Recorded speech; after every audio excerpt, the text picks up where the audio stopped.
Assalamualaikum warahmatullahi wabarakatuh. Saya Krisna Paraman Gunawan dengan NIM 013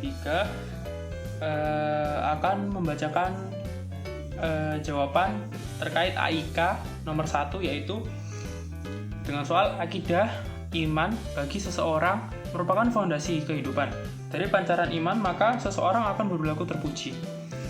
A. Jelaskan pengertian akidah dari segi bahasa dan istilah. Menurut bahasa, akidah adalah sebuah kata yang berasal dari bahasa Arab, yakni akad, yang memiliki makna mampu menyimpulkan sesuatu. Sedangkan, menurut istilah, akidah memiliki arti sebuah keyakinan atau keimanan yang dimiliki oleh seseorang yang tidak dapat diurai oleh pengaruh apapun.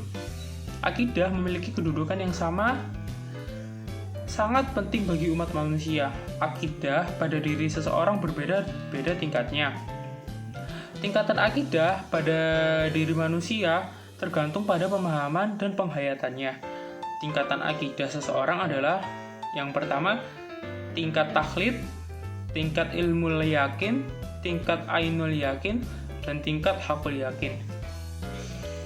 Berikutnya yang B, jelaskan prinsip-prinsip akidah disertai dalil Al-Quran atau hadis. Prinsip-prinsip akidah secara keseluruhan tercakup dalam sejumlah prinsip agama Islam. Prinsip-prinsip tersebut adalah pengakuan dan keyakinan bahwa Allah Subhanahu wa Ta'ala adalah Esa, beriman kepada Allah, hanya menyembah kepada Allah dan tidak menyekutukan Allah. B. Pengakuan bahwa para nabi telah diangkat dengan sebenarnya oleh Allah Subhanahu wa Ta'ala. Untuk menuntut umatnya, keyakinan bahwa para nabi adalah utusan Allah Subhanahu wa Ta'ala sangat penting, sebab kepercayaan yang kuat bahwa nabi itu adalah utusan Allah mengandung konsekuensi bahwa setiap orang harus meyakini apa yang dibawa oleh para rasul utusan Allah tersebut berupa kitab suci. Keyakinan akan kebenaran kitab suci menjadikan orang memiliki pedoman dalam menjalani kehidupan di dunia ini. Yang C, kepercayaan akan adanya hari kebangkitan. Keyakinan seperti ini memberikan kesadaran bahwa kehidupan dunia bukanlah akhir dari segalanya. Setiap orang pada hari akhir nanti akan dibangkitkan dan akan diminta pertanggungjawaban selama hidupnya di dunia. Nah, untuk dalil dalam akidah itu ada dua, yaitu dalil akli dan dalil nakli.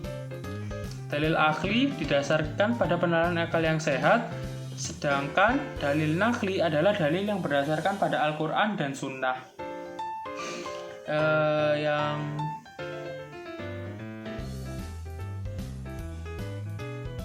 Sekian, terima kasih. Wassalamualaikum warahmatullahi wabarakatuh.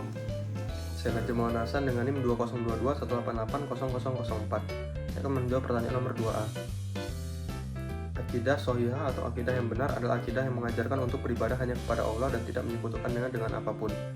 2B, syirik adalah i'tikad ataupun perbuatan yang menyamakan suatu selain Allah dan disandarkan pada Allah dalam hal rububiyah ataupun uluhiyah. Dapat dihindari dengan cara menghayati ciptaan Allah, menghayati hukum dan sunatullah, menjalankan segala perintah Allah, sholat, zikir, menjauhi segala sesuatu yang berkaitan dengan ilmu hitam, mengikuti ajaran Rasul.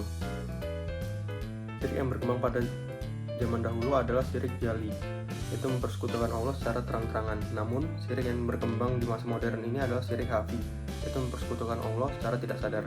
Dapat dihindarkan dengan cara memperdalam keimanan, kerja keras, berdoa kepada Allah, meyakini kekuatan dan kuasaan Allah adalah yang terbesar, banyak mengingat Allah, ikhlas dalam melakukan kebaikan. Assalamualaikum warahmatullahi wabarakatuh. Nama saya Lintang Kirasya Dagiraya dengan NIM akhir 042. Kali ini saya akan menjawab pertanyaan AIK nomor 3A dan B. Menurut Majelis Tarjih Muhammadiyah, ibadah adalah bertakarub atau mendekatkan diri kepada Allah dengan menaati segala perintah-perintahnya, menjauhi larangan-larangannya, dan mengamalkan segala yang diizinkannya. Sedangkan untuk jawaban nomor 3B, menurut saya manfaat ibadah bagi kehidupan saya adalah yang pertama, dapat memberikan perasaan aman, damai, dan tentram. Yang kedua, dapat membantu saya agar lebih bisa berpikiran jernih. Dan yang ketiga, dapat membantu saya untuk mengontrol emosi. Assalamualaikum warahmatullahi wabarakatuh. Perkenalkan, nama saya Muhammad Fadli Putra dengan nomor NIM 2022-188-0107. Di sini saya akan menjawab pertanyaan nomor 4A. Di sini Muhammadiyah menerapkan sholat tarawih 11 rakaat sesuai dengan hadis dari Aisyah radhiyallahu anhu. Sesungguhnya Nabi SAW tidak menambah di dalam bulan Ramadan dan tidak pula menguranginya dari 11 rakaat. Beliau melakukan sholat 4 rakaat, dan janganlah engkau tanya mengenai betapa baik dan panjangnya. Kemudian beliau akan kembali sholat 4 rakaat, dan jangan engkau tanyakan kembali mengenai betapa baik dan panjangnya. Kemudian setelah itu beliau melakukan sholat 3 rakaat, dan beliau berkata kepada Aisyah, dia melakukan sholat 4 rakaat tidak bertentangan dengan yang melakukan salam setiap 2 rakaat. Dan Nabi SAW bersabda, sholat di malam hari 2 rakaat, dan dia Aisyah menjawab, dia melakukan sholat 3 rakaat, atau ini mempunyai makna melakukan witir dengan 1 rakaat dan 2 rakaat. Hadis riwayat Bukhari. Terima kasih. Wassalamualaikum warahmatullahi wabarakatuh. Assalamualaikum warahmatullahi wabarakatuh. Saya Krisna Pramana Gunawan dengan NIM 013 akan menjawab AIK nomor 4 yang B. Bagaimana pendapat saudara sendiri? Jelaskan disertai argumentasi. Dengan soal pendapat tentang sholat tarawih 11 atau 23 rakaat. Nah, ada yang menyarankan sholat tarawih itu 11 rakaat, yakni termasuk 3 rakaat witir. Cara salat itu adalah tiap 2 rakaat salam sehingga diakhiri dengan 1 rakaat witir. Demikian merujuk dari buku tuntutan ibadah pada bulan Ramadan yang disusun oleh tim Majelis Tarjih dan Tajdid PP Muhammadiyah. Dalam hal ini, Ustadz Abdul Somad dalam buku 99 tanya jawab seputar sholat menerangkan cara 4 rakaat plus 3 rakaat witir bukanlah maksud daripada hadis riwayat Aisyah. Hadis itu selengkapnya berbunyi dari Abu Salaman bin Abdirrahman. Ia bertanya kepada Aisyah, bagaimanakah sholat Rasulullah SAW di bulan Ramadan? Aisyah RA menjawab, Rasulullah SAW tidak pernah menambah di dalam Ramadan dan di luar Ramadan lebih dari 11 rakaat.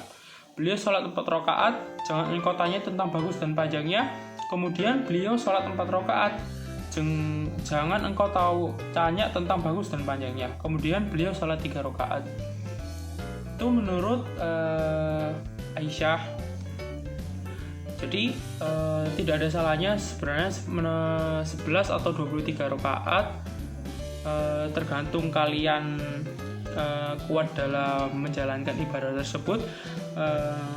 Saya pernah mendengar bahwa setiap Anda sholat dan berdiri lebih lama itu semakin bagus jika Anda melakukannya. Jadi tidak ada salahnya jika Anda melaksanakan 11 atau 23 rakaat semampunya saja. Terima kasih. Wassalamualaikum warahmatullahi wabarakatuh. Saya Najam Maulana Hasan dengan NIM 2022188004 akan menjawab pertanyaan nomor 5A. Tahayul artinya percaya pada sesuatu yang tidak benar atau mustahil, seperti percaya akan adanya beberapa angka yang melambangkan kesialan.